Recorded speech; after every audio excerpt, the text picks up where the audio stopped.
Hola amigas y amigos del Portal del Villega, y hoy día fue Portal del Villega y de Nicole Rodríguez. ¿Cómo estás, Nicole? Muy bien, Fernando, ¿cómo estás tú? ¿Cómo Bien. va esa semana? He tenido mejores temporadas, pero bien, estoy bien. Vivo y como y bebo y leo y juego y escribo y hago el programa contigo y con solo, todo lo mismo. Fíjate que me siento, la otra vez comentaba esto con mi mujer, me siento como un personaje de esa película El Día de la Marmota. ¿Te acuerdas? Claro, Bueno, o sea, uno sí. no sabe ni qué día, todo se repite igual, todo casi igual, igual, igual, igual. En fin. Bueno, ¿qué tenemos? Oye, no va a ir con los temas, pero es curiosa cómo funciona el ser humano, porque ahora que uno tiene tiempo de analizar, tú sabes que uno todavía se pone feliz porque comienza el viernes, el fin de semana, y uno tiene como esa sensación de cambio, de rutina que viene con el sábado y el domingo, y en cuarentena y con estas medidas sanitarias siguen siendo los mismos días, con las mismas rutinas prácticamente, pero algo hay internamente que uno se pone feliz. Es curioso el ser humano, lo planteo porque a lo mejor a algunos de nuestros auditores les pasa lo mismo. Viene el fin de semana y viene como esa alegría de que uno se va a juntar con gente, fiesta, etcétera, cuando no va a pasar nada de eso por el momento. Pero Bueno, yo no tengo idea, cosas de la realmente vida. cuando digo estaremos a lunes, martes, miércoles, y lo digo aquí en pantalla, digamos, es verdad, no estoy inventando nada. No tengo claro qué día es qué día, porque son todos iguales. Pero en fin, ¿qué tenemos en carpeta, Oye, Nicole? vámonos con los temas porque se fue ratificando algo que planteamos la semana pasada, cuando el ministro de Salud por primera vez hizo un esbozo de que existía una leve mejoría y tuvo que recalcar las palabras. ¿Qué ocurrió durante la semana? Que fue ratificando su argumento y en algún minuto dijo, bueno, las cifras muestran mejoría, duela a quien le duela. Eh, me pareció ahí ver, esbozar ponerse un poquito más duro con el colegio médico, que al parecer el colegio médico no le gustan las buenas noticias. Fíjate, es raro que un sector del país no le gusten las buenas noticias, y hoy el colegio médico ya está amenazando con pedir una auditoría para la trazabilidad.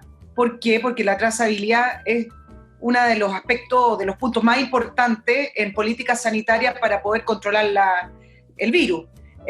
La subsecretaria Daza hablaba de que ya se cumplían prácticamente el 80% de lo que se pretendía en cuanto a trazabilidad. El colegio médico pone en duda esa cifra de trazabilidad y ponerlo en el contexto de que el colegio médico ya tiene prontamente sus elecciones en agosto.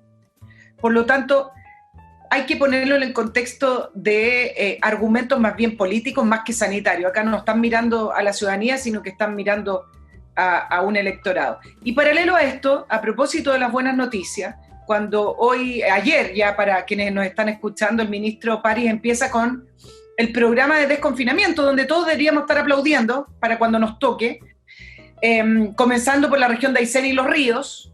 Y lo primero que dicen los alcaldes es que necesitan garantías y fiscalización. ¿Cuándo van a, no sé si entender en la palabra, porque yo tampoco soy experta, pero sí me gustaría manifestar que esto se debe trabajar con la ciudadanía, los alcaldes que son el punto político más cercano con los ciudadanos, porque ya el Congreso se empieza a alejar un poco más y el gobierno también. Pero el alcalde que tiene contacto directo con los ciudadanos deberían hablarle a los ciudadanos. Nosotros tenemos que volver a la normalidad, por supuesto que con medidas sanitarias y entendiendo con lo que estamos lidiando. Ese entender con lo que estamos lidiando me parece que no se ha producido ningún tipo de información ni de campaña, simplemente hay una desinformación, una sobreutilización de los números y de las cifras, y los alcaldes nuevamente hablándole al gobierno, no sé si es una amenaza, pero desde el punto de vista de la fiscalización, los alcaldes tienen que hablarle a la ciudadanía y decirle que entre todos salimos de esto. Bueno, esas son las primeras repercusiones y respuestas a la primera medida de desconfinamiento que está informando el Ministerio de Salud. ¿Me ibas a decir algo, Fernando? Iba a decir, sí, iba a decir que yo no sé si ya en Chile hay un, abro comillas, entre todos. No sé si hay un todos ahora, tal como está dividido el país. Y una de los efectos de esa división, o una de las causas, las dos cosas, es que todo se politiza. la enfermedad, el problema sería puramente sanitario, como ha ocurrido tantas veces en Chile cuando había una epidemia, cualquier gripe, y nunca se convirtió eso en un tema político. Ha sido un tema sanitario, punto, y ahí quedó siempre el asunto. Ahora no. Yo te digo, si llegaran los extraterrestres mañana, se convertiría en un tema político, también irían a preguntarle a los extraterrestres por si iban a votar sí o no por el plebiscito. Y por lo mismo, yo no sé si corresponde, Nicole, usar la expresión colegio médico y dar la sensación que como corporación, con poco menos que como que todos los médicos están en esta postura, están en aquella, cuando en definitiva cuando decimos colegio médico, estamos diciendo lo que dice la señora presidenta, ¿cómo se llama? Isquia Siches, y por lo tanto lo que dice el Partido Comunista. Y yo diría, el Partido Comunista a través y por intermedio de la señora presidenta del colegio médico piensa esto o lo demás allá. Ahora, es cierto que la eligieron a esta señora, así que es representativa de algún grupo de médicos, pero ¿de cuánto? Piensa tú, en todos los colegios y organizaciones profesionales se produce una situación bien curiosa. Tenemos dirigentes que son comunistas, que han sido elegidos, y por otro lado tenemos el conocimiento de que no más del 5% del electorado vota por los comunistas. Entonces, ¿cómo te explicas esto? Te lo explicas por el hecho de que los comunistas son mucho más organizados, se agrupan, tienen claro para dónde van, y se enfrentan a una mayoría que es en el fondo una suma de individuos con distintas agendas, con distintas ideas, que no se ponen de acuerdo en nada, no tienen ningún punto común, y por lo tanto en medio de esas mayorías amorfas, que son solo una suma estadística, el Partido Comunista es como un cuchillo caliente pasando por la mantequilla, y entonces gana las presidencias o los directorios o los cargos de relevancia en los colegios profesionales, en los colegios, en las universidades, en todas partes, no porque sean mayoría, sino porque toda minoría organizada es en el fondo una mayoría ante la turbamulta amorfa. Volviendo entonces, el colegio médico, y algunos piensan, los médicos. No, es la señora Siches, unos cuantos que votaron por ella, y el Partido Comunista, que dice esto y lo otro. Y el Partido Comunista, por supuesto, como todos los demás partidos de la oposición, y por momento incluso también el gobierno, ha convertido la pandemia en otro territorio del combate de la lucha política. Entonces, por eso que en un momento dado los alcaldes salen a gritar una cosa, a la semana siguiente gritan la contraria, luego le toca el turno a estos espacios públicos o quien sea la organización que tiran esa semana la batalla, después vuelven los profesores, después le tocará el turno a los médicos. No, los profesores hace rato que no hablan, pero seguro que están preparando su numerito. Entonces, en esa situación, ya no hay un entre todos, ya no hay un todo. Este país está dividido de una manera tan total que me recuerda los años 70 cuando dentro de las familias, Nicole, había un almuerzo dominical, estaba toda la familia y en 5 minutos ya se estaban tirando los botellazos por la cabeza. Habían divisiones totales, completas, profundas, irreparables. Lo que tú planteas que nos da para un tema, quizás lo tocamos en otro programa, es tremendamente interesante porque en Chile tenemos un vacío de la sociedad civil. Los gremios, los colegios, debieran ser instituciones que representen los intereses de lo que están mencionando, de por ejemplo, algunas profesiones o de algunas actividades. Pero se han ido constituyendo en una extensión de los partidos políticos. Por eso se nos produce un vacío de representación de distintas instancias de la sociedad. Cosa que no ocurre, por ejemplo, en países como Estados Unidos, donde existen grupos y asociaciones y gremios, en el caso de los gremios que representan efectivamente a la actividad de la cual están representando, o en el caso de asociaciones que defienden a los ciudadanos en distintas instancias. Por ejemplo, en Canadá, que me gusta mucho el modelo que tienen con respecto a una asociación que vigila en qué se gastan los impuestos de los contribuyentes, que somos todos nosotros. No tiene color político, sin embargo, están preocupados para una fiscalización, si quieren llamarla, pero de alguna manera representan a los ciudadanos, no son una extensión de los partidos que están sentados en el Congreso. En Chile tenemos un vacío, desconozco el motivo por lo cual la sociedad no lo ha llenado y finalmente lo que hacen los partidos políticos, porque son más organizados, porque está en su naturaleza, es extender su poderío sobre estas instituciones. Mira, lo que sucede, en primer lugar, nunca en Chile ha habido mucho desarrollo de la organización civil, de la gente. No es como en Estados Unidos o Canadá, donde tú le preguntas a un joven y pertenece a al club de esto, al club de más allá. Los padres en Estados Unidos, tú sabes, se pasan el fin de semana llevando a los chiquillos de una cosa a otra. Sí. Y los mayores también pertenecen a montones de lo que llaman ellos community, pertenecen a esto, el barrio, el grupo, la profesión. Acá en Chile siempre hubo un vacío muy grande. La persona pertenecía simplemente, era empleado o parte o ejecutivo de una empresa y luego volvía a su casa y entre esos dos extremos no hay nada.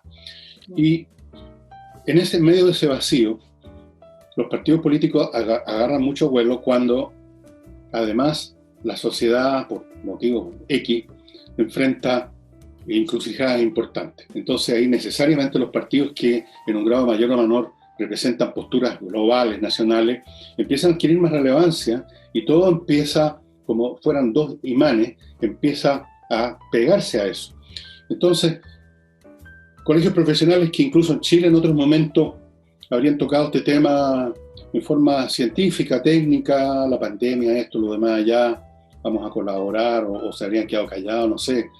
Recordémonos cómo se han tratado otras pandemias en Chile, se han habido muchas. Bueno, ahora en este clima, en que en el fondo o en el trasfondo, un poquito más allá del primer plano, está la cuestión de grandes decisiones, por ejemplo, la del plebiscito de octubre. En un contexto así, evidentemente que los partidos adquieren más peso y empiezan a, como dijéramos, a digerir toda la vida social en función de eso. Y no deja de ser razonable, porque en definitiva, verdaderamente, el país se está enfrentando a encrucijadas. Yo diría, nos estamos enfrentando en lo básico a la encrucijada de si vamos a seguir con este modelo, con una que otra reforma, o vamos a echar abajo las ISAPRE, las AFP, la educación privada, todo, y vamos a instalar no sé qué cosa, porque tampoco lo tiene claro la izquierda, pero algo distinto. Entonces, es natural que en una situación así, las organizaciones se politizan, los colegios se politizan, los individuos se politizan, las discusiones familiares se politizan, porque eso es lo que vamos a enfrentar, pues, y lo vamos a enfrentar, fíjate, en 2 meses más. En 2 meses más. Déjame plantearte con respecto al plebiscito, ya que me diste el pase a ese tema, porque se ha centrado mucho la discusión en que el gobierno tiene que asegurar las medidas sanitarias y que las condiciones para que la gente acuda a votar. Pero yo lo quiero plantear desde otro punto de vista, y esto fue a raíz de una entrevista que dio Heraldo Muñoz, el presidente del PPD, el fin de semana, cuando dice que el estado de catástrofe por sí mismo no suspende ni limita las libertades que permiten una elección. Pero el resultado de una elección política, el resultado de que una persona vote por A o por B, también es la consecuencia de un Estado que debe garantizar las libertades de las personas. La política en sí misma no es un objetivo, sino más bien que un individuo haga una deliberación, y esa deliberación se tiene que hacer en libertad, no solamente física, también psicológica. Y leí el otro día, tú sabes que yo no soy muy pro de los confinamientos, pero una descripción que hacía un analista en Chile de nuestras cuarentenas, hablando del secuestro físico y psicológico temporal en que nos encontramos, donde se ha despojado de nuestra individualidad. Bueno, el punto es que sin poder ejercer nuestra individualidad, sometidos a un sistema en el cual estamos limitados de movernos y de expresarnos también, porque ante el miedo y ante esta situación, los individuos no están en estado normal, si es que se puede utilizar esa palabra. Bueno, ante la escasez de libertades o ante la limitación de libertades personales, no son las condiciones apropiadas para tomar una decisión política. No es solamente un tema sanitario, no es solamente un tema de poner stock de alcohol gel y obligar a las personas a ir con mascarilla. Es un tema que tienen que estar las condiciones naturales de una democracia para poder acudir a votar. Bueno, no sé, asunto, es un ángulo que tú das, Nicole. Yo me voy a tomar la libertad de expresar otro, que se complementa con el tuyo. A mí me parece que en este caso, por lo menos específico del plebiscito, las decisiones están tomadas hace mucho rato. No creo que vaya a cambiar mucho el panorama. Habrán algunos que cambian para un lado o para el otro, pero en lo grueso yo creo que la gente hace rato que tiene claro lo que ellos creen que es mejor para el país. No sé si se ha hecho una encuesta preguntándole a la gente, ¿tiene usted decidido por qué va a votar? No lo sé, tal vez la haya y yo no la haya visto. Pero me parece, estoy casi seguro, de que la mayoría de las personas contestarían sí, lo tengo claro. y los que dicen no sé, no contesta, o qué sé yo, debe ser una minoría. Así que, por ahí. Segundo punto, dudo mucho que en cualquier votación la gente se suba a un árbol a ejercer su individualidad para reflexionar profunda y vastamente sobre la próxima elección. No, creo que la gente vota por mecanismos casi inerciales, por lo que han votado toda la vida, por su tradición familiar. Como dice la gente, yo he sido toda mi vida de izquierda, otro, yo he sido toda mi vida de derecha. Y ha sido toda su vida lo mismo, y si tú les preguntas, ¿y en qué momento ustedes se convirtieron de derecha o de izquierda? ¿Por qué son de derecha o de izquierda? Tampoco te podrían contestar, probablemente viene de familia. Es como preguntarle a alguien por qué es colocolino.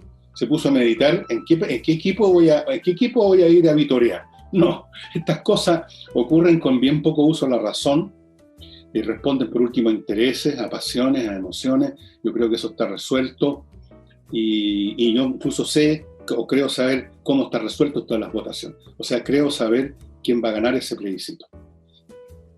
Pero, en fin, todavía la cuestión que hay que discutir es si se va a celebrar o no, porque no tenemos idea cuál va a ser la situación sanitaria del país en octubre.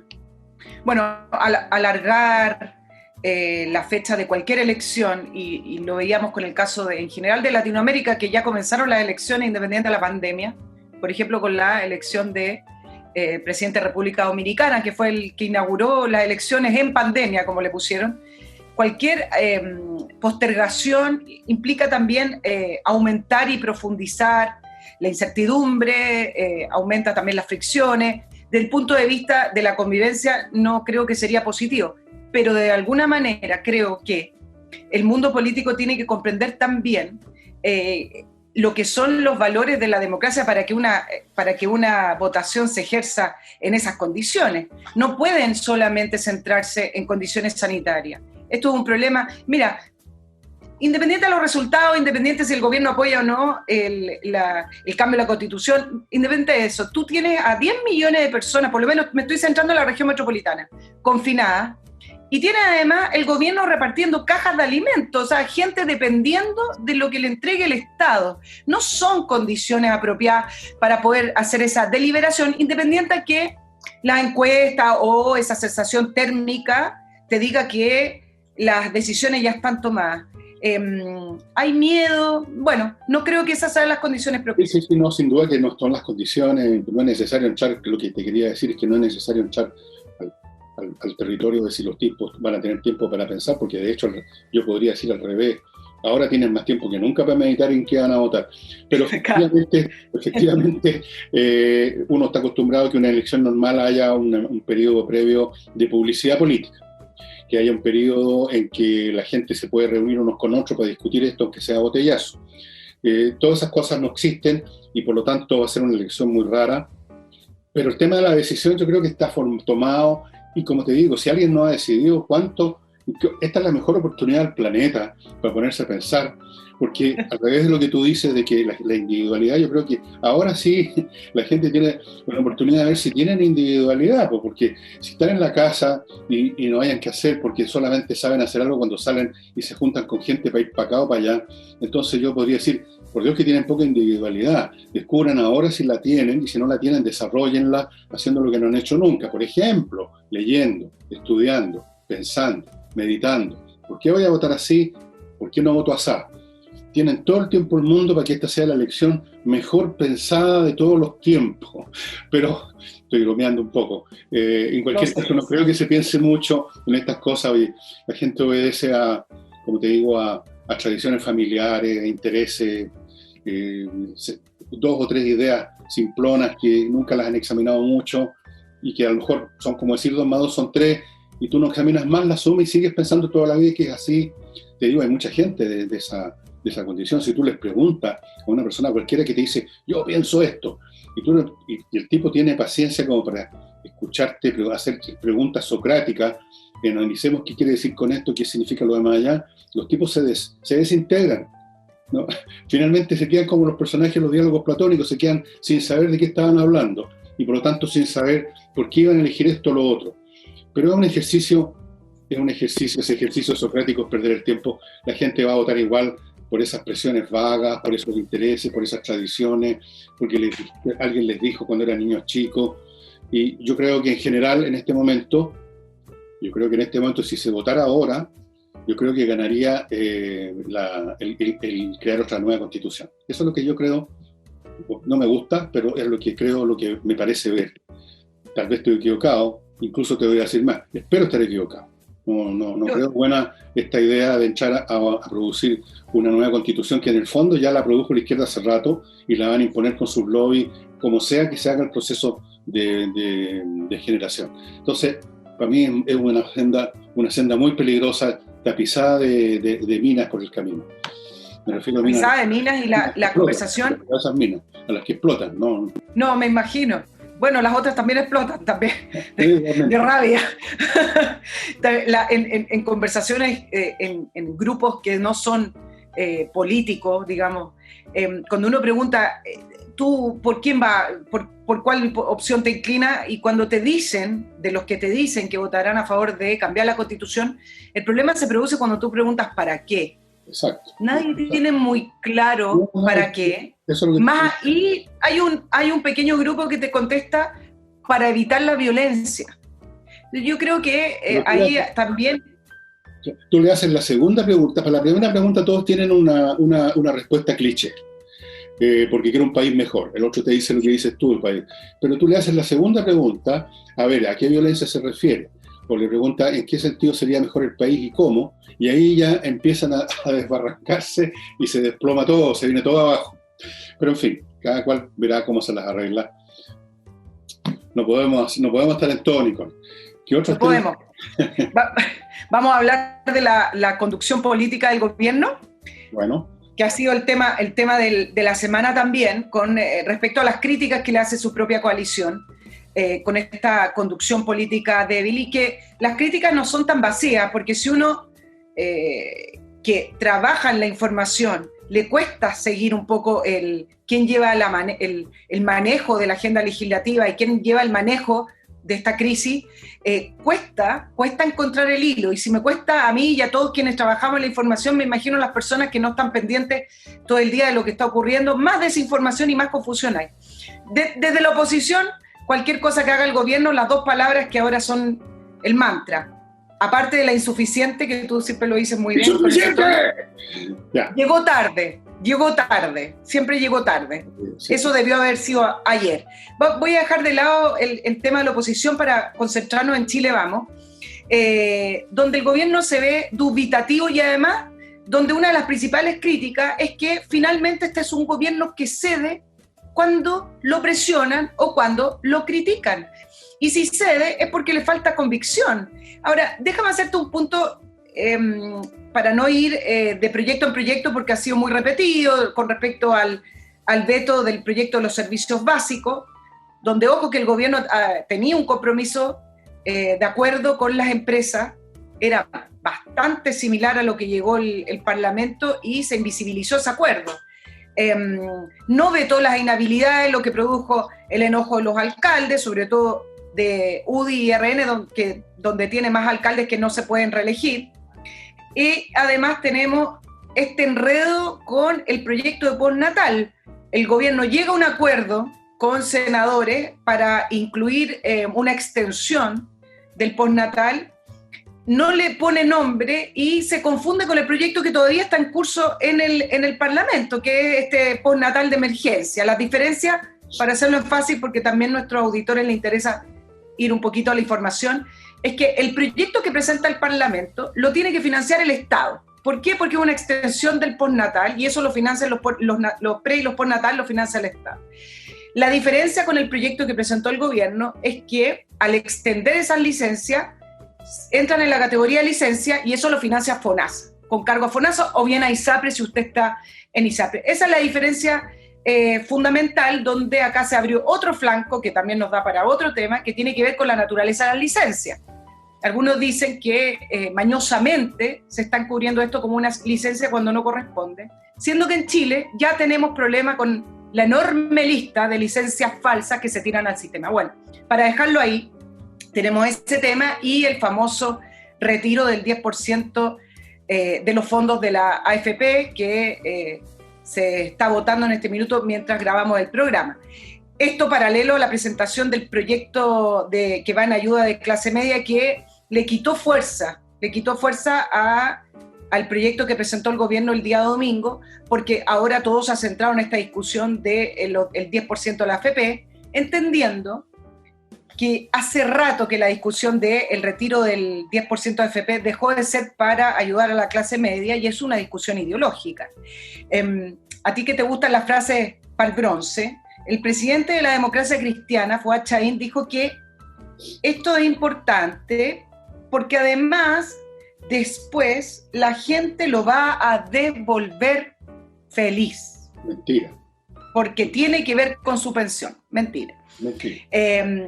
¿Por qué yo hablaba de esta discusión ideológica? Porque el proyecto en el Congreso le introdujeron un detallito que no es menor, y es que la devolución de estos fondos primero era con cargo al Estado, pero diseñaron un sistema en el cual, y es lo que van a votar, en el cual la devolución de esos fondos que se retiran van con una parte con cargo al Estado, pero otra parte con cargo al empleador, lo que significa que están creando este fondo solidario que siempre han querido. Es un impuesto además adicional al trabajo, pero están diseñando un sistema. Entonces acá la intención final se tiene que entender así. No es para ir en ayuda de la clase media, bueno, puede ser una pequeña ayuda que va a durar un ratito en el mes por los fondos que se van a retirar, pero en el fondo acá está el sentido de debilitar el sistema AFP y ir eliminándolo en pos de los proyectos que tiene la izquierda de crear estos fondos comunitarios o fondos solidarios. Todos los economistas, tú lo mencionaste ayer, ninguno dijo que era propicio aprobar el retiro de este 10%. Ninguno, de la discusión que se dio el día martes en el Parlamento. Bueno. A veces me pregunto, ¿para qué se sigue gastando tiempo citando a especialistas, técnicos de distintos lados, sectores políticos, si las decisiones ya están tomadas? Porque cuando se trata de ideologías, ¿cuándo han importado las razones? Bueno, pero mira, tú sabes que hace mucho tiempo, incluso mucho antes de la pandemia, mucho antes de eso que tus colegas llaman el estallido social, mucho antes incluso de ese antes, incluso antes del gobierno de Piñera y el último gobierno de la señora Bachelet, a principios del siglo XXI, yo empecé oralmente y por escrito en libros que están por ahí, que estábamos en un proceso revolucionario, cosa que causó mucha risa en los que me escuchaban. Y vi todas las primeras fases, el intento primero de demoler el sistema valórico, que siempre es la primera fase, echar abajo, digamos, los valores, desacreditarlo, debilitar al enemigo antes de golpear el punto central que son las instituciones. Y en eso estamos. Y cuando tú quieres cambiarlo todo, y en eso consiste una revolución, cambiar de arriba a abajo el sistema institucional. La revolución no son balazos en las calles, no son la primera línea, no son los que se tomaron en la Plaza Baqueano, esa es la parte visible y el capítulo 1. El capítulo 2 se juega en las asambleas y en los parlamentos. Ahí se decidió todo en la revolución nazi de Hitler. Ahí se decidió todo en la revolución francesa. Votaciones, donde se determinan nuevas leyes, donde se votan otras, donde se generan nuevas instituciones, y en eso están, la izquierda está en eso. Yo no con todos los dirigentes que tú me has mencionado, y otros, más a la izquierda con mayor razón, cada vez que se les toca un tema relacionado con el modelo, les vienen arcadas, quieren cambiar los sistemas previsionales, totalmente. Volviendo al sistema de reparto que ya sabemos que técnicamente funciona como las pelotas. Quieren cambiar el sistema de salud, quieren cambiar el sistema educacional, quieren cambiar nuestra concepción de los sexos, quieren cambiar nuestros valores, quieren echar abajo, y ya la echaron abajo en gran parte, los valores de la Iglesia cristiana, de la Iglesia católica. No hay cosa en que no han metido mano. Y ahora están aprovechando la pandemia para lo mismo.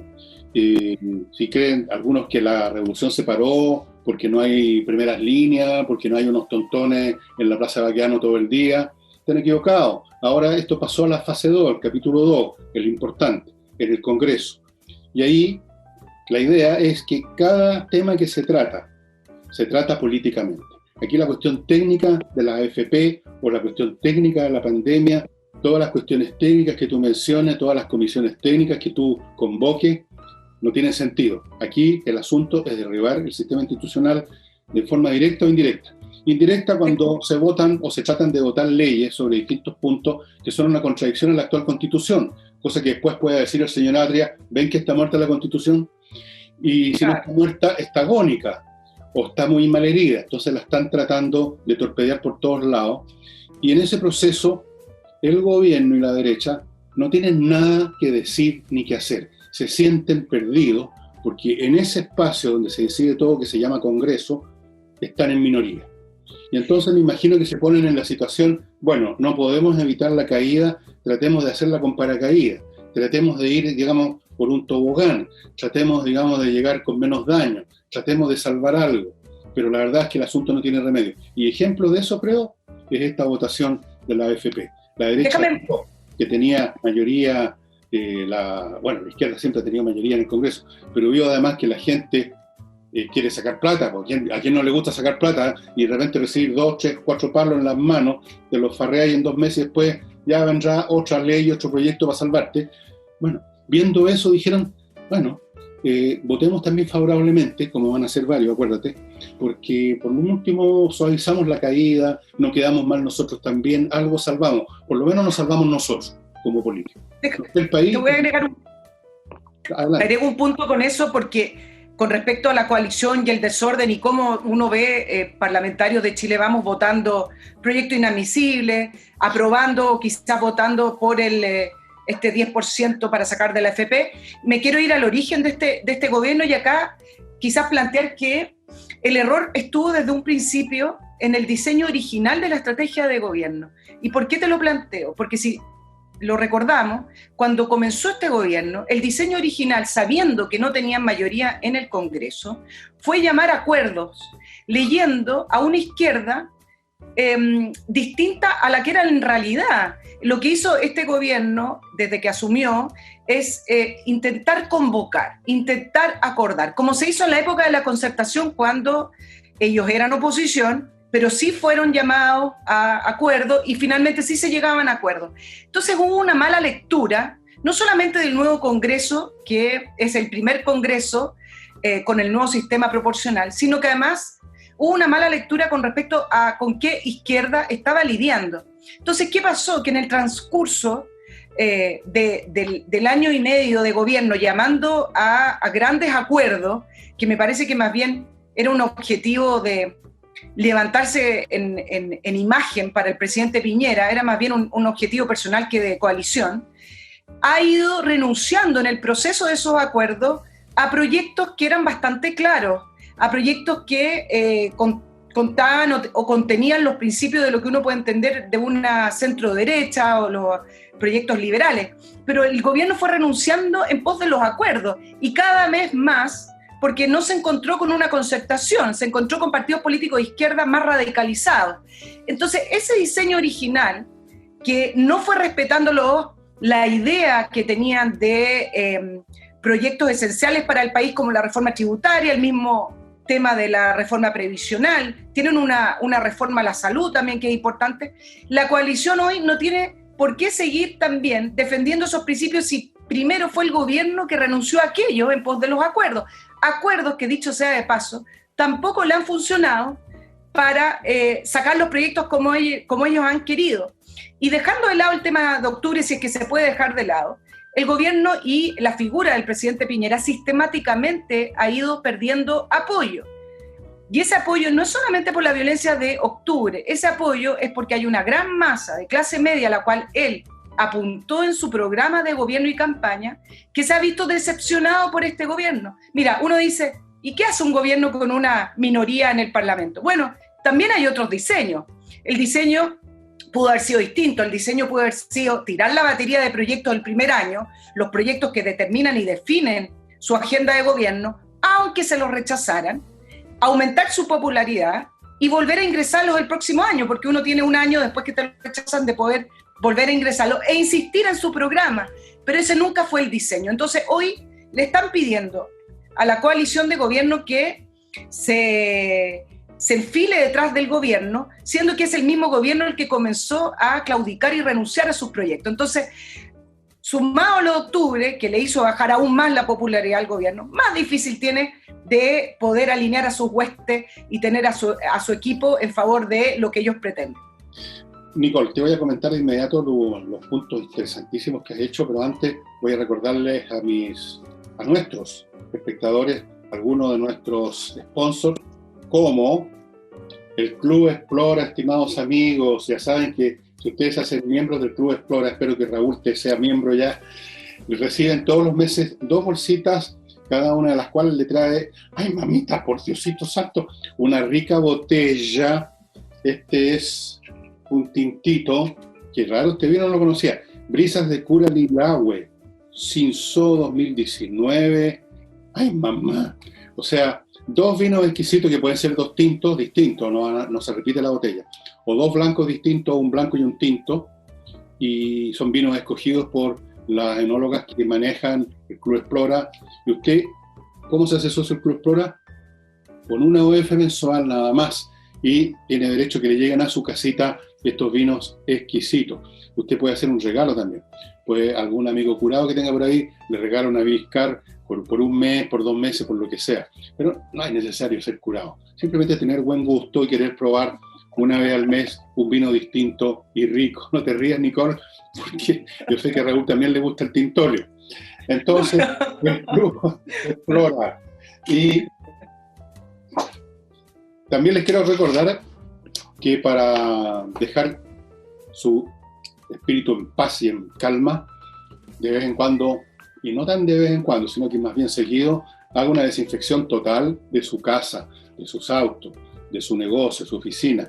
Y para eso está Ozonium, que emplea ozono, que es un desinfectante natural muy potente, elimina completamente el COVID, por supuesto, los demás virus, las bacterias, lo elimina todo, menos a las mascotas y menos a usted, por supuesto.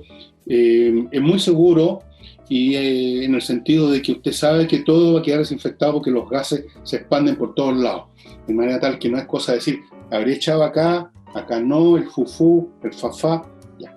Entonces, póngase en contacto con ozonium.cl y desinfecte como debe ser. Y terminando este primer bloque, notariospress.cl, amigos, para que hagan sus trámites notariales mucho más rápido. Usted entra a la página notariospress.cl, anota el papel que necesita, empiezan a pedir datos, los llena, pagan la misma página y zoom, partió la información a la notaría más cercana a su casa o a la que usted prefirió y listo. Usted tiene que hacer solo una cosa, ir a la notaría, firmar ahí, porque el papel ya lo firmó el notario y hay que firmar en presencia de los funcionarios de notaría una exigencia legal. Además tiene que ir a buscar el papel. Pero se va a tomar un par de minutos en vez de tomarse un par de horas dentro de la notaría. Mucho más eficiente. Y hoy en día estar 2 o 3 horas sentado con una señora al lado que está estornudando o cosas por el estilo no es muy grato. Notariospress.cl, además, si usted quiere hacer una transferencia de automóviles, tiene un mecanismo para que usted no tenga necesidad de acudir al registro civil. Así que todo es súper eficiente. Nicole, te iba a decir respecto a lo que tú dijiste. Esto es un tema que se ha discutido mucho, nosotros mismos lo discutimos un montón de veces. Bueno, uno no sabe si había otro diseño o no, como el que tú señalaste. Tal vez era difícil. Ellos sabían desde un principio con qué congreso se iban a topar. Se produjo aquí una cosa muy curiosa que a veces pasa en la historia de las naciones, de la sociedad, una sincronía, asincronía. Por un lado, como lo siguen revelando las encuestas de opinión en todo orden de cosas, la ciudadanía está en una parada muy distinta a la izquierda. De hecho, los partidos políticos que están más en el fondo de la tabla son el Partido Comunista, el Partido Socialista, etc. La gente no está con ese sector ahora, pero resulta que en el momento en que los eligieron y en otras circunstancias y con otros discursos de esos políticos, los eligieron. Entonces se generó una situación rarísima. Tenemos un país que tiene una visión A y tenemos un Congreso mayoritario con una visión B. El gobierno llega a gobernar sabiendo esa situación rara, llega a gobernar porque el pueblo pensaba A y no B, pero el Congreso piensa B y no A. ¿Cómo resolver eso? Entonces, desde el primer día, ¿te acuerdas? Citaron a una mesa, trataron, como tú dices, de llegar a acuerdos, trataron, en el fondo pensando, bueno, o están todos de acuerdo con nosotros porque los proyectos son buenos, o por lo menos, como mínimo, damos una posibilidad de separar a la izquierda hacia sus componentes más extremos y los más razonables, cosa que les ha funcionado en algunas oportunidades. cosa que les ha funcionado. Pero yo no creo que haya otra opción. Honestamente, Nicole, ¿qué sacas tú con presentar proyectos que te los van a rechazar, que los presentes el próximo año los van a rechazar y mientras tanto estamos marcando el paso? Han tratado de hacer lo que han podido y eso naturalmente ha sido adobado además por una dosis extra, que yo mismo lo he dicho aquí brutalmente, de cobardía, que al final lo que se hace por razones racionales empieza a ser acompañado también por una cierta emocionalidad. Y la emocionalidad aquí se llama, digamos, ser timorato, ser medio cobardón, empezar a pensar incluso en lo que viene después, empezar a decir, sálvese quien pueda. Empiezan a generarse esas cosas. Tú partes con una idea razonable de lo que hay que hacer y luego sales corriendo, te empiezas a asustar hasta de tu sombra. Y en eso está el gobierno. Y esa actitud ahora está emergiendo como la PU dentro de la coalición y los vemos a la UDI enfermos de molesto y de rabia porque dentro de toda esta banda de gente que no sabe qué hacer, que se sienten derrotados desde el primer día, que se sienten que tienen un Congreso que no les deja pasar ninguna, que sienten que las organizaciones civiles están en manos de la izquierda, por las razones que decíamos delante. Porque el público que está por A no está en ninguna parte. El público que está en B está en los colegios profesionales, está en el Congreso, están todas las cuestiones que cuentan.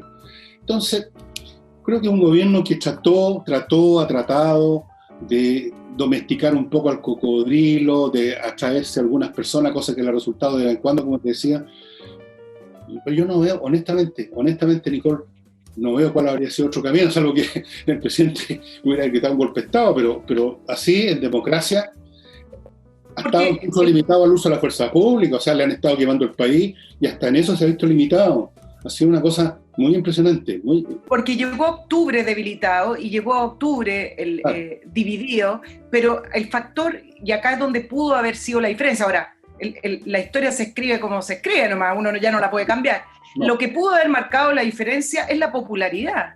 El presidente, desde que comenzó su gobierno, ha ido bajando en popularidad y ya catapultado con la crisis de octubre, pero lo que puede haber marcado la diferencia en las votaciones del Parlamento, y sobre todo de poder alinear a todo su equipo en Chile Vamos, a sus diputados y a sus senadores, es la popularidad. Si al final de cuentas los senadores y los diputados lo abandonan o no lo abandonan según la popularidad que marca el presidente. Entonces, quizá ese pequeño factor, que no es tan pequeño, pudo haber marcado la diferencia para poder seguir insistiendo en proyectos que respaldaban o que por lo menos delineaban su proyecto político. Mira, déjame agregarte otro punto que te quería analizar hoy día con respecto a la debilidad política y del manejo y de cómo se ha perdido al final el orden de la agenda.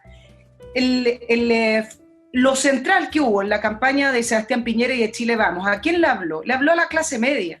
Esa alta votación que obtuvo el presidente Piñera, como nunca antes que había obtenido la centro-derecha chilena, esa votación para muchos analistas fue producto de la gente de clase media, los que están en el centro, los que no pretenden grandes transformaciones, los que pretenden salir de su casa, tener un trabajo digno, que lo traten dignamente y tener, o por lo menos vislumbrar que a través de su trabajo va a poder seguir escalando, desarrollándose y cumplir sus sueños. Bueno, la materia central de la agenda de gobierno era aquella, y esa fue su campaña. Y le habló a la clase media y habló de la clase media protegida. Mira la opción y la posibilidad que se le abrió en medio de la crisis, con un fondo económico que no lo hubiera podido tener nunca al gobierno con la clase media.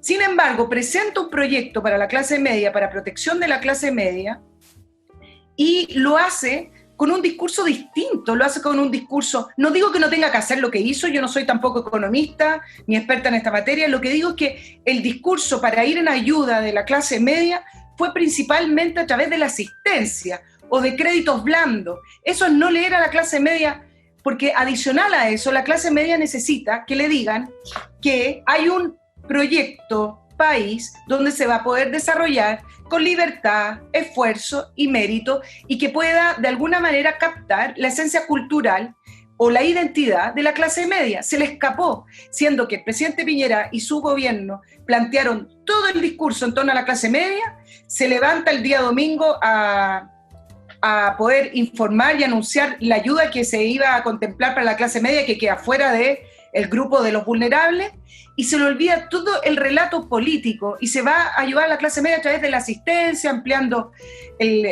los plazos de pago, y no le habla al corazón de lo que necesita escuchar la clase media.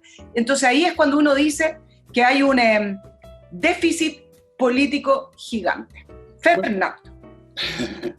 Yo no sé, Nicole, si alguna vez fue popular. Tú hablaste varias veces de la popularidad del gobierno, la popularidad. Yo no estoy seguro que haya sido popular. Fíjate, yo lo he dicho otras veces, lo voy a repetir, en esto no tengo razones para haber cambiado de idea. Yo creo que este gobierno ganó, no porque fuera popular, nunca ha sido popular Piñera, nunca ha sido popular la derecha, más que con la pura derecha, que quizás el 30%, 25% del país, cuando mucho. La gente votó por Piñera por miedo a que con Alejandro Guillé los desastres que ya habíamos visto con la señora Bachelet se profundizaran. Miedo a los navarros, miedo a toda esa gente, miedo al populismo, miedo a los desastres de la izquierda, miedo a su incompetencia descomunal que la han mostrado tantas veces en Chile y en todas partes. Por miedo dijeron, bueno, no vamos a seguir votando. Me lo verificó esa sensación que tuve del el hecho que gente que yo conozco y que sigo conociendo, gente que algunos son familiares míos incluso, gente que era de los que decían, yo siempre he sido de izquierda, yo siempre he votado por la izquierda, votaron por Piñera. Y votaron por Piñera y yo me di cuenta, no porque yo los convencí, no porque yo soy un líder ni nada, votaron por la izquierda todos por razones, oye, yo tengo este negocio y no quiero que el día de mañana quiebrar, oye, yo tengo esta cuestión y no quiero que el país se derrumbe, todos por miedo. Pero una vez elegido Piñera, el miedo se pierde el tiro. Ya, elegimos Piñera, sonó Alejandro Guillé su cuestión, qué alivio, la gente decía qué alivio, me acuerdo el otro día qué alivio, creo que lo comentamos nosotros, qué alivio. Lo comentamos en la radio. Era alivio, no era entusiasmo, fíjate, no era el equipo que es popular y que ganó el partido y salen todos como locos con los ojos desorbitados, era alivio simplemente. Entonces, primera cosa, no creo que tuviera nunca ese capital de popularidad. Segundo, la clase media. Tú dices, la clase media hubiera requerido otro discurso, un discurso que hablara del esfuerzo, de que cada cual tiene que hacer lo suyo, que hay que ayudar a la gente a crecer y no simplemente tirarle un paquete de tallarines. Puede ser como tú dices, pero yo te presento otra posibilidad, que en realidad la clase media sea tan asistencialista, tan dada al asistencialismo como todos los demás. Es una clase media que nació del asistencialismo, es una clase media en Chile que, si tú ves sus orígenes históricos, es una clase media que nace de cargos en el Estado. No es una clase media al estilo americano, que son tipos que emprenden cosas. Que se compró una cuestión y le empezó a ir bien, que organizó un negocio y le empezó a ir bien, que inventó una cuestión. No, es una clase media que podríamos decir es intrínsecamente dependiente, por no decir parásita. Es una clase media nacida del Estado, de las prestaciones, de los privilegios, de las prebendas, de la inamovilidad en el cargo. Es una clase media que no tiene, yo creo que no está en la iglesia del emprendimiento, del esfuerzo personal. Es una clase media que está contenta de recibir del Estado. Es una clase media que pasa siempre diciendo lo mismo que dicen los pobladores. Exigimos a las autoridades, la frase típica, exigimos a las autoridades. ¿Por qué tienes que exigir a las autoridades? Se pregunta uno. Yo no he escuchado nunca esa frase en Estados Unidos, exigimos a las autoridades. Al contrario, no quieren ni ver a las autoridades, quieren que los dejen tranquilos haciendo sus cosas, ¿no es así? Quieren que los dejen en libertad, quieren que el Estado no se aparezca ni para ofrecerles ayuda ni para joderlos en nada. Acá, al revés, inmediatamente se empieza a pedir ayuda, incluso en esta actitud caen las clases altas, los empresarios de cualquier rama, lo hemos visto 1000 veces, Nicole, tienen un problema y empiezan inmediatamente a mirar la billetera del ministro de Hacienda, la billetera fiscal, como dicen los periodistas, no pueden decir que tienen la billetera fiscal, pidiendo ayuda, que los apoyen, que esto, que lo otro. No sé. Yo creo que el discurso emprendedor de Chile nunca ha aprendido, esa es la verdad. Este es un país es un país que no emprende. O sea, hay gente que lo hace, por supuesto que hay gente, pero la masa crítica de los chilenos es una masa crítica que está esperando que los vengan a levantar, así que venga el Estado. Alguien que venga a salvar. El punto que quería hacer era que lo central de su programa de gobierno y con el cual ganó es la manera y lo que le dijo a la clase media, porque era lo central que tenía su proyecto de gobierno. Y ganó. Yo no sé si era popular o no, pero ganó. Pero el punto es que hoy se le abre un espacio para hablarle a esa clase media y poder presentar iniciativas, pero le habla de otra manera. Le habla de una manera en que pareciera que le está hablando también a los sectores más vulnerables. Mira, lo que pasa es que además el tema famoso de la clase media, que comprende un sector totalmente heterogéneo, significa también poder entender la complejidad de todo ese tejido social, y el Estado, por lo anticuado y por lo gordo y homorfo que está, no puede llegar con políticas públicas sofisticadas y con políticas públicas inteligentes, porque el Estado no da el ancho, así como nos pilló en la crisis. Pero por último, cuando tú tienes convicción política y presentaste un proyecto de gobierno y se te abre un espacio para poder seguir planteando esas ideas, las puedes aprovechar. Mi punto es que no las aprovechó y está muy enfocado en poder conseguir apoyo y que no lo critiquen desde la oposición. Pero es que creo que es aprovechar. Uno dice, voy a aprovechar esto y voy a aprovechar aquello, cuando aquello que vas a hacer te va a dar provecho. Pero me imagino que Piñera, y creo que tiene razón, sabe que no le va a dar provecho ese discurso. A Piñera, insisto, no lo eligieron por el discurso sobre las clases medias, lo eligieron para que no saliera elegido el otro, lo eligieron por rechazar al otro, nada más. Podía haber cantado un mambo, o Piñera, en vez de hacer ese discurso, sería lo mismo. Podía haber cantado una ópera, podía haber dicho lo contrario a lo que dijo, lo mismo. Habrían votado por él porque parecía como una defensa contra la izquierda, contra Alejandro Guillé, contra todas esas cosas. Yo no sé, mira, ahora por lo menos estarás de acuerdo conmigo que ahora ese discurso, digamos, más militante de una supuesta clase media, que es una clase media cuya textura espiritual es la dependencia y no la iniciativa, porque así nació y así ha crecido. Piensa en un solo detalle: la clase media está constituida principalmente por gente que son funcionarios del Estado. ¿Qué iniciativas les puedes pedir a funcionarios del Estado, o sea, personas que por definición tienen que cumplir una determinada tarea, de acuerdo a reglamentos, y que están preocupados de la inamovilidad del cargo y de defender sus posiciones? No son creadores, no están para eso tampoco. Y estamos hablando de 400, 500 mil personas y sus familias. Piensa tú, después podríamos ir empezando a hacer un análisis así por pedazos en la clase media, y te vas a encontrar con muy pocos, pero muy pocos, que sean clase media en el sentido dinámico del término. Hay gente que inicia cosas, que emprende cosas, pero no son la masa crítica, no le dan el tono a la clase media. La clase media quiere escuchar de las ayudas. Y tanto es así que es una canción que la han cantado todos los gobiernos, Nicole. Por algo será, pues no será que están todos equivocados y nosotros tenemos la razón. Por algo será que es así. Lo que pasa es que el gobierno hizo la apuesta que, siguiendo esa línea, podía de todas formas salvar algo. Podía meter algunos programas, meter algunas leyes, cosa que ha logrado en algunos casos. Podía conquistar los corazones de 2 o 3 miembros y obtener los números de votos necesarios, cosa que lo lograron en algunos casos. Pero un cambio así como 180 grados, de que ahora aproveche la oportunidad el presidente para digamos, cantar la marsellesa o no sé qué cosa, yo no lo veo. Está en esta estrategia, y de esa estrategia no tiene salida. Y los costos que está empezando a pagar ahora en su coalición tampoco tienen remedio. Y para la propia coalición tampoco tiene remedio. ¿Tú crees que la UDI se va a salir de la coalición? No, porque sería peor el remedio que la enfermedad.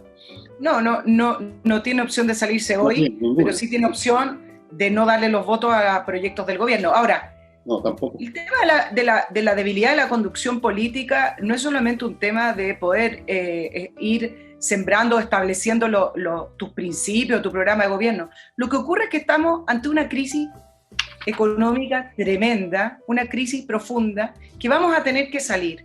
Y sin una conducción política clara, sin un horizonte, que eso lo tiene que diseñar el gobierno, y ahí voy quizás al tema del discurso, no vamos a salir de esta crisis económica. Tenemos que saber qué es lo que está delineando el gobierno más allá de la asistencia entregando caja o entregando crédito o postergando cobro. El gobierno tiene que delinear, y en ese sentido, para poder salir de una crisis, para poder recuperar la cifra económica, se necesitan certeza y confianza, y eso no lo está entregando el gobierno, menos el Parlamento, que están preocupados de cómo van en la próxima elección y de desmantelar algunas cosas. Entonces, el gobierno sí debiera estar preocupado de cómo va a salir o cómo va a entregar este país después de esta crisis económica, porque además la economía es algo que a ellos sí les importa. Bueno, el gobierno sí está preocupado. La Javier Briones habló hace 3 semanas, quizás se olvidó todo el mundo, de los que están pensando en el futuro, de cómo van a facilitar el que partan empresas nuevas. Seguramente estarán pensando en muchas obras públicas que ocupen mano de obra.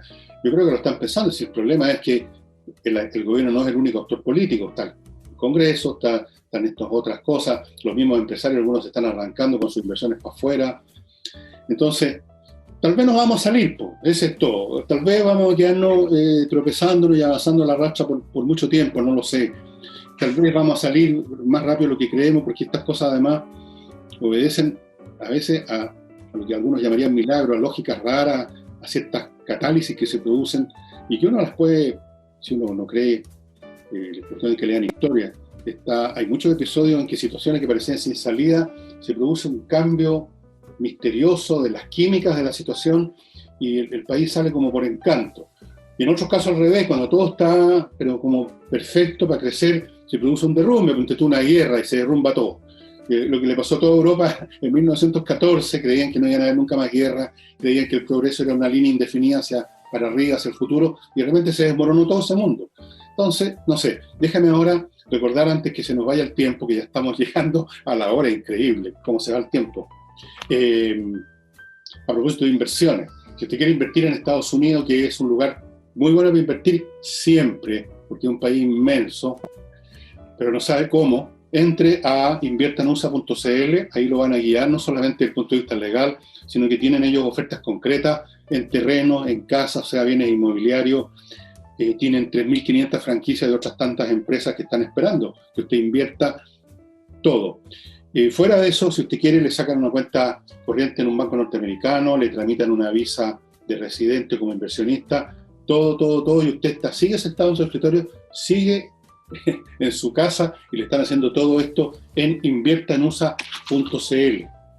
Y mientras usted hace esto, la lavadora está funcionando con Lavo Club y le está dejando su ropa perfecta con este detergente que se creó en Chile, que se distribuye en nuestro país, que se lo llevan a la casa, que el estanque tiene 10 litros, le dura mucho tiempo, que es biodegradable, que es hipoalergénico. Ahora, si usted quiere, también compre, yo creo para hacer el paquete completo, el suavizante, 3 olores distintos, recomiendo aloe menta, rico. Y, señoras y señores, aquí están los datos. Entra a lavoclub.cl y pida estos productos estupendos. Ahora, si usted no quiere comprar, sino vender un bien inmobiliario, póngase en manos de Hey. Hey es el corredor más rápido de Chile, es el que con más velocidad vende la propiedad que usted quiere vender, mucho más que los otros corredores. Es un hombre además que sabe encontrar buenos arrendatarios, que no lo vayan a defraudar, que sabe administrar arriendos, si usted es rentista, y que sabe tasar su propiedad, cosa que no meta las patas, que es tan fácil. Ahí se suele meter las patas con precios excesivamente altos, y después todos se preguntan, ¿por qué no vendió esto? Y lo pusieron a un precio ridículo.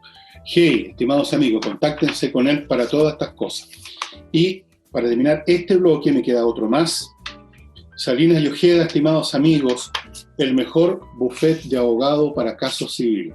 Si usted se está divorciando de su cónyuge, ya empezaron los cuchillazos y las patadas por la tutoría del hijo y 1000 cosas más, Salinas y Ojeda. Si usted tiene un problema de herencia porque se murió el tío abuelo y aparecieron 400 personas a disputarse todo, Salinas y Ojeda. Si usted tiene un tema con un contrato con una persona, un pleito civil, Salinas y Ojeda, especialistas en temas civiles con una excelente tasa de éxito. salinasyojeda.cl. Volvemos a estudio. Oye, me acordé de los divorcios. Uno de los titulares que me ha causado no sé si risa, pero curiosidad, fue un titular del diario La Tercera la semana pasada que hablaba de que la cuarentena ha producido más de 40% de menos divorcio en el país. Claro, como nadie se puede mover para ninguna parte, y decía, bueno, esto lo pongo en la sección de noticias positivas o negativas, como que quede en la duda, no sé si es bueno o malo. Bueno, imagínate, menos divorcio, pero hay más pateaduras, hay más peleas. Claro, por eso decía. Y todo esto por lo que te dije antes, porque la gente no sabe ser realmente individuo en su casa. Si no están saliendo a tomar con los amigos, si no están yendo al cine, si no fueron a comer, como dicen, a comer con un matrimonio amigo, si no fueron a no sé qué, para allá, para acá, se mueren. Tienen que estudiar, aprendan idiomas, lo más entretenido. No me pregunten cuántos idiomas estudian, se caerían de... Estudien, historia. ¿Ah? Lo sé. Bueno. Sé que manejan muchos idiomas. No, si los manejo a media, pero los manejo. Bueno, estudien, el problema... etcétera. Y déjame decirte, déjame que te cuente, Limeña, que tú tienes, si no me equivoco, otro tema muy interesante ahí en carpeta.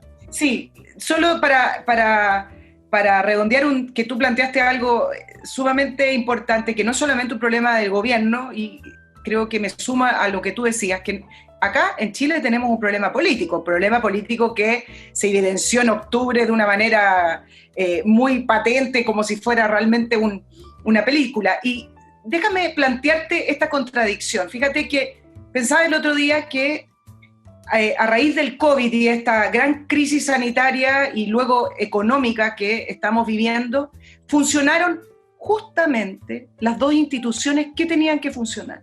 El sistema de salud, tanto público como privado, ha funcionado de una manera excepcional, con todo el estrés, con toda la sobrecarga, con toda la exigencia inédita, pero ha funcionado sensacional, por un lado. Y por el otro lado, el hecho de haber tenido rigurosidad fiscal, que haber sido disciplinados, que es una herencia de la concertación por lo demás, nos permite hoy poder ofrecer estos tremendos paquetes de ayuda económica. Entonces, las dos instituciones que tenían que funcionar, funcionaron. Y sin embargo, tenemos a un mundo político menoscabando nuestras instituciones y dándole la espalda al pasado de nuestro país. Esa izquierda no tiene remedio, o sea, yo la considero, y lo digo sinceramente, yo los considero tóxicos, envenenan países, arruinan países, y lo han mostrado todas las veces que han gobernado, o incluso como oposición siembran veneno. A pesar de eso, como tú dices, han funcionado esas instituciones. Agregaría yo, y la gente lo reconoce, hay que ver la lista que ha hecho, ¿cómo se llama esta empresa? ¿Adimarque o no me acuerdo cómo? O CADEM. Sale toda la... Los políticos están al fondo de la tabla. Primero, el que está más al fondo es el Partido Comunista, después el Partido Socialista, están todos ahí. Y las instituciones que rescatables, como tú mencionaste, salud, todo, y déjame mencionar a la PDI, a Carabineros, a las Fuerzas Armadas. Y yo quiero aplaudir especialmente a la PDI, que han estado increíbles. Yo creo que en un momento dado es la única fuerza pública que ha sido funcional. Las otras no han podido, no por gusto, sino que por muchas razones. Carabineros venían heridos en un ala por los temas de la irregularidad financiera y luego les dieron como con el mocho el hacha. Pero la PDI, que es más piola, porque lo andan con un uniforme, han cumplido una tarea que si no es por ellos, yo diría que el despelote habría sido 10 veces peor. Un gran aplauso para la PDI, y están en las primeras posiciones de acreditación del público, no por casualidad. Y mira cómo reaccionó el director de la PDI durante octubre, cuando comenzaron las críticas al funcionamiento de los funcionarios de la PDI y empezaron el tema de los derechos humanos. Él fue el primero en levantar la voz y decir que no le vengan con tonteras. Después de esa primera levantada de voz, nadie se metió con la PDI. No, bueno, como moda claro, porque los juicios que se hicieron después de las investigaciones judiciales demostraron que, como en tantos casos, se había inventado. ¿Te acuerdas de un funcionario, en una de las tantas escenas melodramáticas que montó la izquierda, un funcionario del Instituto Nacional de Derechos Humanos estaba supuestamente en la calle poco menos que con una hemorragia masiva, y todo lo que había recibido era un moretón por una bala de goma? O sea, se inventaron cualquier cantidad de huevadas, esa es la expresión que hay que usar. Y la PDI dijo, no señor, pues no le pasamos. Bueno, oye, déjame, please, I pray you. Dos cositas más y terminamos luego con Nicole. Controller, amigos, si usted quiere tener a su empresa funcionando bien en la sección administrativa, póngase en manos de Controller, que le va a examinar cómo funciona la cosa, va a encontrar las partes que están fallando, los cuellos de botella, los engranajes que hay que echarle aceitadita. Tienen ellos planes para empresas pequeñas, medianas y grandes para dejar funcionando la sección administrativa, que es vital en cualquier empresa, hasta las más chicas, funcionando perfectamente. Así es que Controller, los teléfonos, los puntos de contacto están a mi izquierda, están a su alcance fácilmente, no le cuesta un peso. Y no olviden, amigas y amigos, el ajedrez de Pablo Tolosa, de mi amigo Pablo Tolosa, que pues todo el tiempo nos trabamos en conversaciones, es un tipo muy simpático, y que está, además del tablero, poniendo a su disposición este reloj de ajedrez que le pone un interés operático al juego casi. Cuando está corriendo el reloj y uno tiene 5 minutos para jugar 4 movimientos y resulta que la posición está muy difícil y uno no encuentra la solución, bueno, ahí usted va a estar con así. Así es que encárguese el paquete completo, el tablero, el reloj. Si ya tiene tablero, encárguese el reloj. Si ya tiene reloj, encárguese el tablero. Ay, pues hombre, si tiene todo, entonces no me haga caso. Volvió el cantinfleo. Ya. Es que lo tenía tan reprimido el pobre. Oye, y dígame algo más antes que terminemos. Sí, nos queda poco, teníamos muchísimos temas. Me parece interesante lo que está pasando a nivel mundial, para salir un poco de mirarnos el ombligo, con respecto a lo que ha producido el coronavirus y la crisis del COVID a nivel mundial con ciertos procesos políticos. Y te voy a nombrar 3 países en los cuales, en un inicio de la pandemia, se auguró, en el caso de Venezuela principalmente, que la crisis sanitaria y luego la crisis económica iba a precipitar la caída del gobierno de Venezuela, porque no iba a tener por dónde salir o se iba a ahogar con el tema económico. Todo lo contrario, lo que ha producido la crisis del coronavirus en Venezuela es que Maduro ha llevado adelante un diseño para poder consolidar su poder al interior de ese país. Primero comenzaron con el tema económico, porque acuérdense que hay ciertas cuentas de Venezuela que están cerradas y Maduro no puede sacar dinero de cuentas que tienen en el extranjero. ¿Qué es lo que hizo primero? Bueno, la Fiscalía venezolana ordenó la detención de 5 miembros de una junta ad hoc. Esta junta ad hoc es importante porque fue nombrada por Guaidó y son del Banco Central. ¿Y qué ocurrió? Que Inglaterra le había dado el pase a estos miembros para poder sacar recursos del Banco de Inglaterra, donde Venezuela tiene puestas sus reservas de oro. Entonces, ¿qué hizo Maduro? Maduro finalmente saca a estos miembros de esta junta ad hoc y los detiene, miren qué curioso, por traición a la patria. ¿Te parece conocida esa frase? Y aparte de aquello, intervino los 3 partidos políticos de oposición, que son los más importantes, Voluntad Popular, Primero Justicia y Acción Democrática, también sacando a sus dirigentes y suspendiéndolos. Todo esto en la mira del 6 de diciembre, donde se debieran efectuar las elecciones parlamentarias, donde actualmente la oposición tiene mayoría, pero que al final de cuentas ese parlamento ya perdió poder hace rato. Me ibas a decir algo. Es una figura teatral nomás a esta altura. Sí, así es. Bueno, estas situaciones críticas siempre favorecen a las dictaduras, eso es sabido. Las dictaduras prosperan en estas situaciones críticas porque controlan todo y la gente ya no tiene nada que hacer. Además, nadie está preocupado de Venezuela ahora, no es el foco de la atención. El foco de la atención mundial, por último, está en el mar de la China, donde se sigue creciendo la coalición anti-China día a día. Pero eso lo vamos a conversar mañana o pasado, otro día, con Nicole, el próximo jueves quizás. Vamos a ver qué pasa. Pasa cualquier cosa en este momento en el mar de la China y en cualquier momento puede haber un incidente. Yo no creo que vaya a haber, pero podría haber. Y sería todo. Te agradezco, Nicole, tu presencia, que le cambia, le da otro tono a este programa. Y amigas y amigos, muchas gracias por su atención. Y nada, lo espero. Y nada, nos vamos. Bueno, y vamos, nada. Así nomás, seca. Nada más. Nos vemos entonces mañana viernes. Chao. Que estén muy bien. Chao, chao.